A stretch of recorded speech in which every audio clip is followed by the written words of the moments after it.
Thanks, Owen. There's much to talk about. Let's get straight to our panel. From Beijing, Qinduo Xu is a senior fellow and political analyst at the Pangoal Institution. Here with us in the studio, John Sitilides. He's a global risk analyst, principal with Trilogy Advisors. From Los Angeles, global business executive Ryan Patel. And also in our studio is Jonathan Broder, a senior writer for Newsweek. Welcome all. Let's go to Beijing first of all. Qinduo Xu, we saw these high-level talks that had been postponed on the diplomatic and security dialogue on Friday.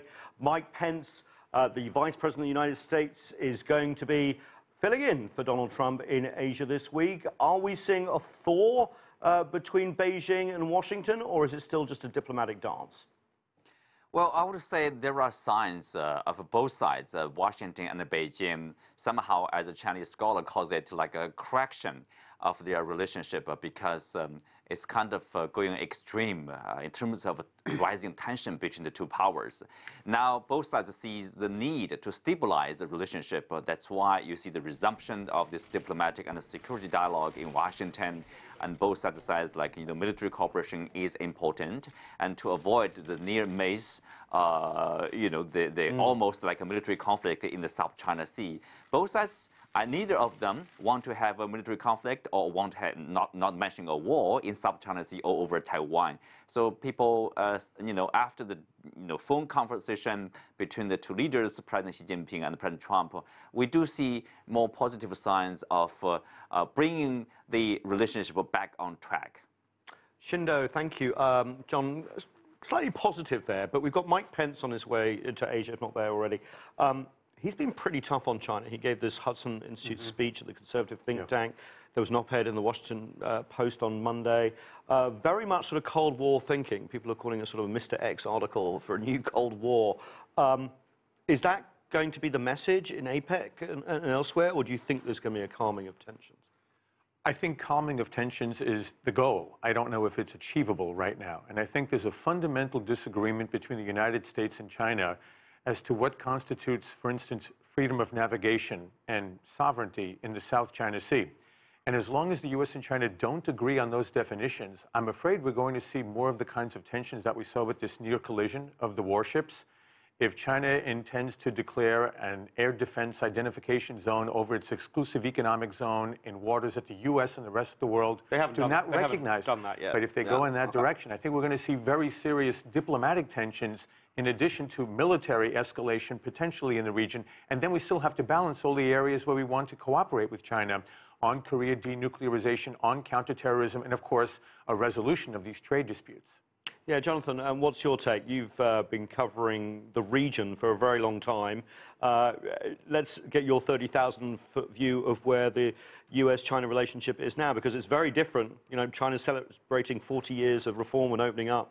Very different from 40 years ago. Yes, well, I agree with John. I think that there are fundamental differences on many, many, many issues. Not only freedom of navigation, but also on trade and also on Korea. I mean, the United States and China really view how to proceed on Korea very, very differently. The Chinese want to go slowly, have a more gradual approach. From what we see of the administration, they want this to be resolved very, very quickly.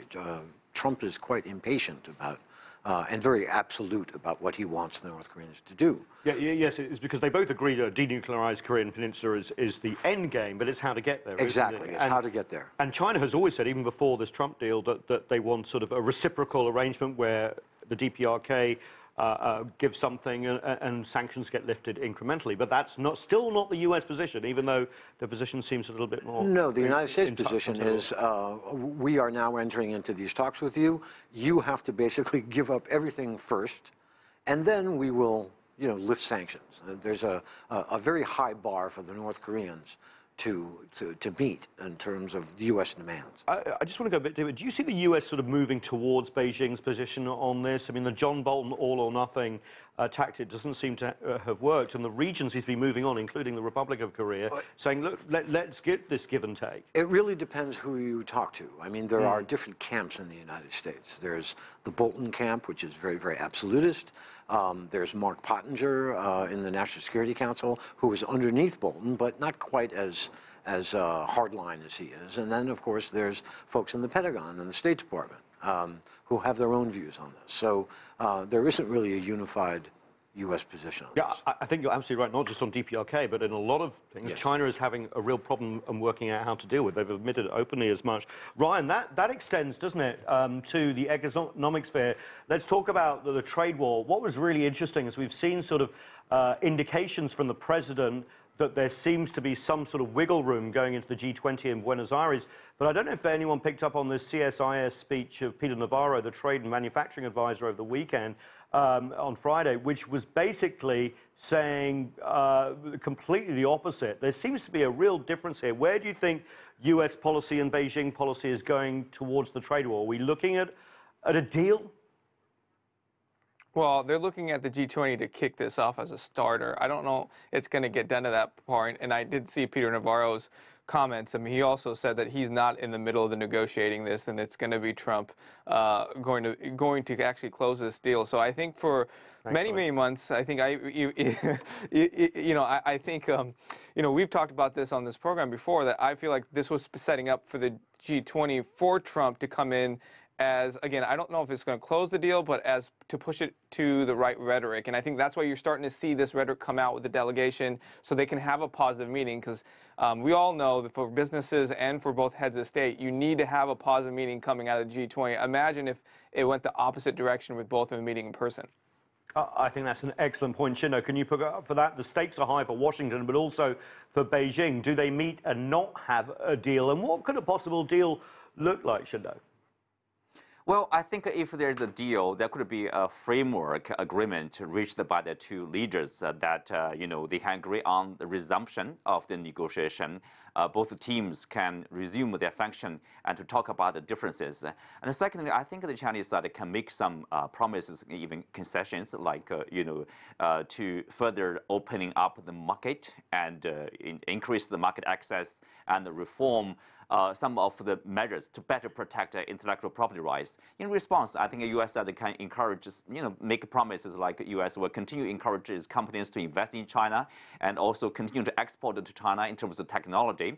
And also, of course, China could promise to purchase more U.S. stuff, more soybean, more wheat, more oil and gas to help narrow the gap. I think that's quite a good start, and then we can iron out the differences there. Qinduo, though, that deal was on the table, wasn't it? And it was rejected. Has China moved on a little bit? I mean, obviously, we had the Shanghai Import Expo, which was a sort of chance to show what else China is doing to address some of the U.S. concerns. We've seen also the deal with American Express, the first big financial company to go into the Chinese market coming up. Are these the sort of things that President Xi and President Trump can sort of show in terms of progress? I think so. I think President Xi will explain to President Trump look, a lot of the requirement, a lot of the demands from the U.S. side actually is in line with the Chinese reform and opening up. The only thing I think Washington is not that patient, saying that you have been waiting for too long time and you are not making enough progress. You are not making enough progress quick enough. So I think the Chinese side, you can see over this year in particular, a lot of progresses, a lot of reforming measures. It's really about implementation. I think you do see the market is being opened further and also reforming measures is being implemented. I think President Xi can present all the evidence, all the progress to President Trump to convince him that China's road ahead is actually in line with the U.S. demands. China wants to be a market-based economy, want to cooperate with the United States. Also, it represents a huge opportunity for the U.S. companies. John, President Trump always styles himself as a deal maker. Is it time to make a deal? We just had the midterms. I was actually on a road trip in Wisconsin, Michigan, Indiana, Illinois, Pennsylvania recently, and I was surprised by two things.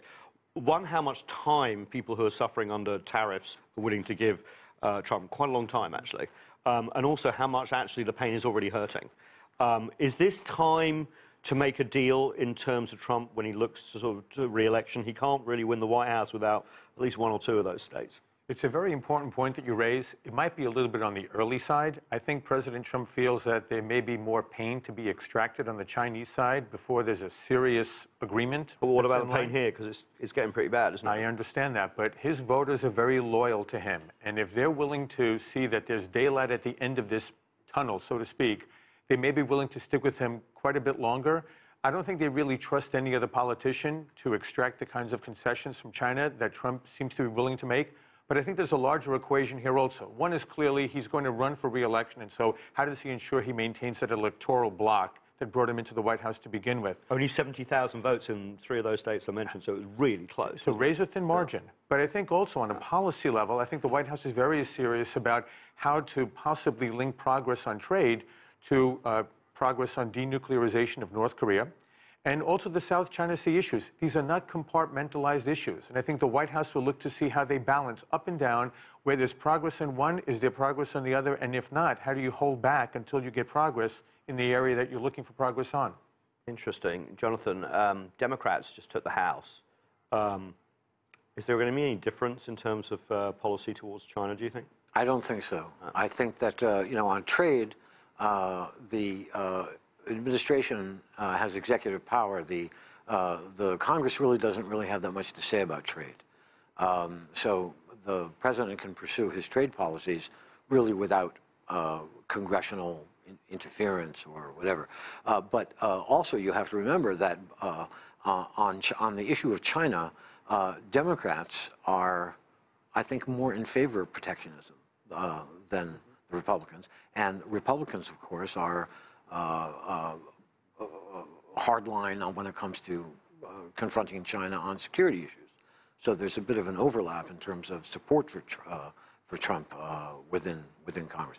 I'd just like to add one thing. Of course. You talked about the pain that people are experiencing out in the Midwest. Up until now, it has been mainly soybean farmers and the agricultural sector. And as you said, John, there are people who are willing to give Trump more time. Also, he provided them with $12 billion to sort of tide them over in the meantime, right? Good point. That's going to, you know, there's a limit to how much, how long and how much money the United States has to buy off the soybean farmers. But there's another area now. A lot of American automobiles from American automobile companies like General Motors, Ford, are made in China.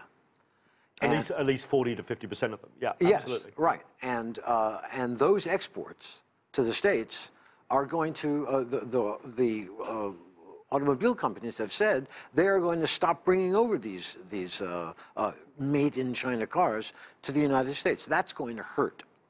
Yeah, actually, I have some figures on that. There's only about 160,000 cars that actually come from China, Yeah. fully made, but the parts are very important. Yes. And that's where a lot of the tariffs are. And the cost of a car could actually go up between, they're reckoning about, these are experts in Detroit, not me talking, $700 to $1,000 Actually more than that. Yeah, and it depends. If you're buying an F-150 or something, it'd be even more. Right. So this, I want to put this to Ryan. You know, you're out on the West Coast. You know, obviously, it's not just Michigan that's looking at this. It's also Silicon Valley, the whole huge China market, the market for services going forward. Does there need to be a breakthrough soon? Because the U.S. economy is doing okay. Yeah, the economy is doing okay. I think you're going to start the consumers. Here's what people understand. When the supply chain, like you were mentioning, that's where, when it starts from the beginning to the sourcing to all the way to the end product, the consumers at the end of the day will get affected. And when companies and the consumers can't spend as much, companies' margins are starting to actually decrease. And I think by the end of this year, going into next year, you really start to see it in the numbers a little bit, and that's when you'll see a lot more pressure. Obviously, you were talking about how Congress can't put pressure on the administration about trade policy, but I can assure you, companies and consumers and the citizens can. And when that starts to hit the pocket, you know, that is where I think that nervousness of both sides, both China and the U.S., for both its citizens, trying to make a deal becomes really, really important. And the West Coast, obviously, being you know, kind of a focal point to ensure that they get their products at a price that where they can still be competitive and have enough supply and demand. Thanks. Shindo, President Trump almost sort of displays this sometimes as a game of chicken. Who's going to blink first? He often talks about the fact how the Chinese stock market has been down, how the U.S. economy is doing great, so therefore the U.S. can endure pain. Is China going through pain because of these tariffs? I just looked at Singles Day, for example, you know, the big Alibaba and everyone's shopping day. That broke records. So what's going on here? Well, you know, there are obviously some companies like export-oriented, especially if they are exporting to the U.S., it's affected to a certain degree. But look, there are problems with the Chinese economy. It's really about homemade. It's not because of the trade war between the two countries. For example, in the private sector, that's the state policy to reduce this overcapacity, so-called deleveraging, and somehow putting the private sector in a very difficult position to secure loans and to sustain their business. Sometimes they are selling their best assets to the state-owned companies. So there's a lot of complaint. And you see the Chinese government is fixing this problem. But it's not from the trade war with the U.S. I think it's really about the Chinese economy. Now it's in the low point. But if you look at the Chinese market, stock market, if you look at the new policies out of the central government, people have a strong belief, at the end of this year or next year, Chinese economy will be roaring again.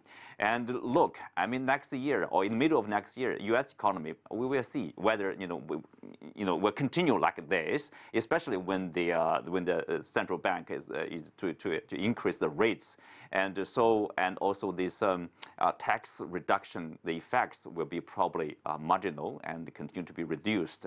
So it's really about the competition of economy, but that's fine. But the U.S.-China problem is beyond that. That's worrying. Attacks against the Chinese political system. But look, it's very different from the U.S. People might don't like it, but that doesn't matter. This political system has brought China from a very poor country to the second largest economy. And the Chinese people are fine with it. If you look at, hundreds of thousands of young Chinese going overseas to study, to work, and after graduation, the majority of them are coming back to China. If Chinese system, if Chinese society is not that good, why they are coming back? People should respect the Chinese system, Chinese sovereignty, like over Taiwan. In the South China Sea, two countries can talk about that, Chinese claim is not the whole China Sea, as often reported in the Western media. No, Chinese official policy is the islands and the surrounding waters. The open sea is open sea. It's not Chinese sea. So I think people should take a hard look, closer look, and make a difference over there. John, how do you respond to that? Because there has a feeling in Beijing, which I think Qinduo sort of articulated there, that we've moved the US from a period of cooperation when it comes to things like climate, but competition when it comes to sort of the businesses of tomorrow. That was sort of the Obama administration. You could compete and cooperate where it matters, to just straight out great power competition. Is that essentially where the Trump administration is? Is this essentially a new Cold War for the 21st century? I don't want to go into Cold War territory yet, and I hope that we never arrive there. But the rhetoric is there. But I think Vice President Mike Pence made very clear that there is a different optic through which the United States views the relationship with China, and the areas to which there is going to be cooperation. I think we all want to advance that as much as possible, but there are going to be areas of strategic competition. And this is not just a bilateral U.S.-China issue. There are many countries in Southeast Asia that are also concerned about what's happening in the South China Sea.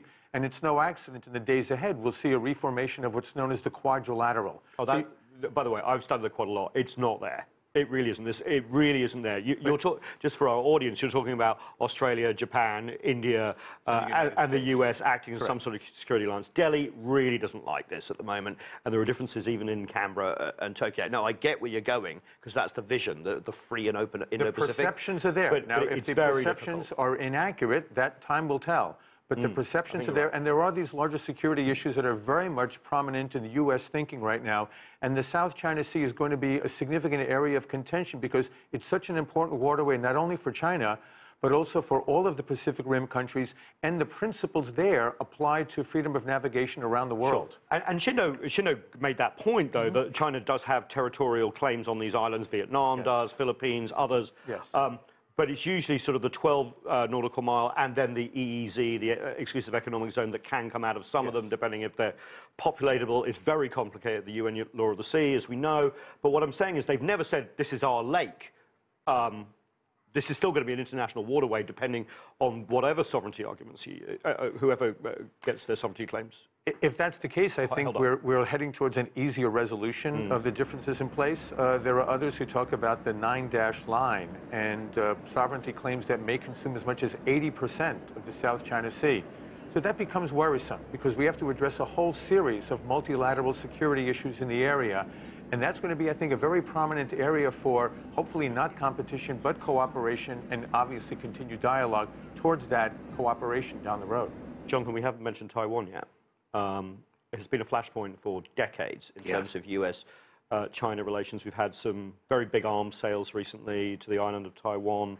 There have been some noises from John Bolton's lot that perhaps they want to get behind a little bit more pro-independence talk. There's more officials potentially visiting. This is the flashpoint, isn't it? It doesn't always get reported much in Washington, but this is potentially the flashpoint between Washington and Yes, Beijing. I mean, China has very often described this as a core issue for them, which means that yes, they will go to war over this. We've seen a buildup of Chinese military forces just across the strait in Fujian. The United States is poking them a bit. I mean, they ran a couple destroyers down the Taiwan Straits not too long ago, and there's plans to bring a carrier battle group down the Straits as well. Which is, I mean, that was meant to have happened and then delayed, and yes, all this, but it's still out there, right? Congress passed a law recently that will upgrade the level of official contacts between the United States and Taiwan. This is dangerous stuff, I think. To get to something that you said, John, I know that the administration would like to sort of use trade as a lever or for leverage on North Korea or on other issues. I don't know that the Chinese are going to be willing to play that game. It's not clear to me that the Chinese will agree to make a concession on trade in order to make progress on North Korea. That's not the game. There's two games being played here, and my fear is that each side is not playing the same game. Qinduo, can you follow up on that and respond to the Taiwan issues that's been raised? Right. The Taiwan issue, as earlier speaker mentioned, that's the true core interest of China. It's about the sovereignty. It's about the territorial integrity. There's no way for China to step back even for an inch, I can assure you. If Taiwan declares independence, then there's a war, and that's 100%. So I think I just do hope that Washington understands clearly. There's a red line, there's a bottom line. And continuous support, especially military support and the diplomatic relationship with Taiwan, you cannot break the limit. Otherwise, there will be a danger between China and the U.S. That's the only real area, I would say, so far that could see a war. And in terms of like a Korean Peninsula issue, if you look at the Chinese position, it's very similar to that of South Korea, to that of Russia. They are very similar. Asian people, they understand that you have to show respect for the North Koreans. You have to make some concessions and then ask them to make concessions. Then everybody step back a little bit, and then we will reach agreement. And now Washington is asked for the North Koreans to give up their nuclear weapons, and then I will start to talk to you. I think it's impossible to be successful, that policy. Qinduo, thanks. Ryan, I'm going to let you finish because you're in sunny California. There's optimism there. I can feel it. Well, there's a lot of fires right now going on. So that's true. But we're getting there. In terms of the economic outlook for a potential deal between Beijing and Washington at the end of this month, beginning of December, are you optimistic? What are you hearing from people in the investment community? Yeah, I think there is optimism in a way that we're going to hopefully move forward. I don't think everyone's kind of buckling down. That may go longer. I think the word that or the phrase I would use is the deal that's going to strike is cooperation with competition. And what I mean by that is there's going to be a deal, there has to be a deal in place that puts both sides happy enough to where they go, okay, we're going to kind of go after each other in the economic terms. There is going to be a partnership, don't get me wrong, but I think, when you see the American, I think the American Express deal was really, really important because I think it gets some U.S. companies who've been waiting in this process and these reforms to get into the country and have some kind of either joint venture to that degree can be a dangling for the U.S. to come together and China to come together and say, well, this is what we'll do on this side from that side as well. Okay, last word, Jonathan, because you had your finger up. Don't forget that the person that we're dealing with here is Donald Trump. This is not a normal situation. Donald Trump does not see diplomacy as a win-win proposition. He sees it as a zero-sum proposition. And it's very, very possible. Just be prepared that after Argentina, there could be no agreement. It could break down in Argentina. Well, on that pessimistic note, I think we're going to have to leave it. I mean, I think you're right. Glass half full, glass half empty, and either could be true. I mean, it's very opaque at the moment. John, Jonathan, Qinduo, Ryan, thanks so much for joining us. That's it for this edition of The Heat. But the conversation does continue online. Join us on CGTN America's Facebook page to comment on this or any other show, or chat with us on Twitter at CGTN America. I'm Nathan King in Washington, D.C. Thanks so much for being with us. See you soon.